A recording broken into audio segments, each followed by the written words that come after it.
Why we are here? Because it's a loan that we are going to pay back. With interest. With interest. That is the pain.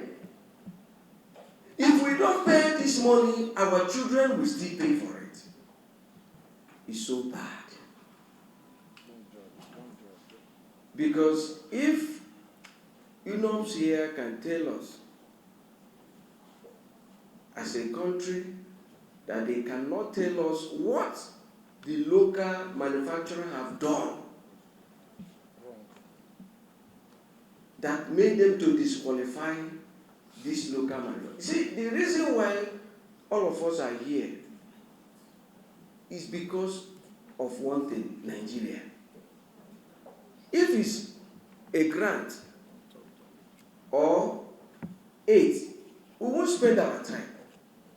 If we are representing Nigeria, the interest of Nigeria must be paramount. If we have moved a motion as a house to take UNOPS on oath, for me, I don't see any reason. Being is a transactional issue. It's a transactional issue. But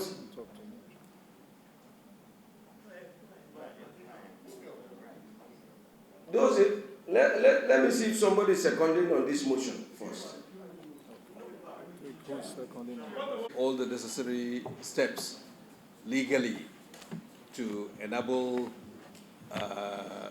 UNOPS consider, based on the agreements that we have as a country with the United Nations, how that request can be complied.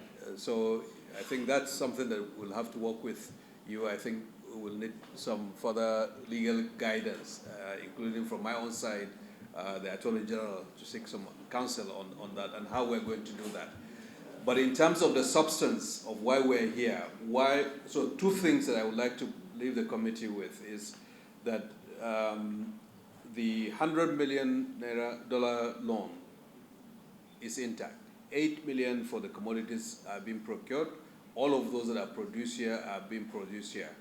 The bednet has not been procured, and the issue was because there was discovery of collusion and investigation by UNOPS. That's why they. So, Honorable Minister, it's just a question, because we want to continue with the question she was asked. Yes. So we just, as a mark of respect, yes, we don't do. It wasn't a UNOPS decision.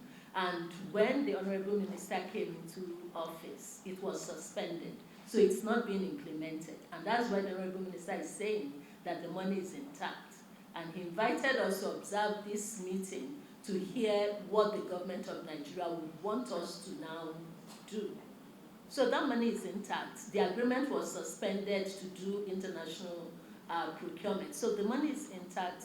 International procurement is not being done for the bednets. So we didn't do anything unilaterally.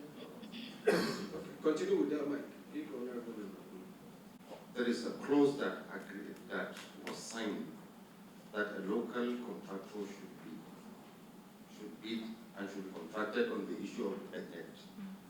Now you later said that particular part was later changed and an international bidder was allowed to come in to be contracted, and that particular person was blacklisted.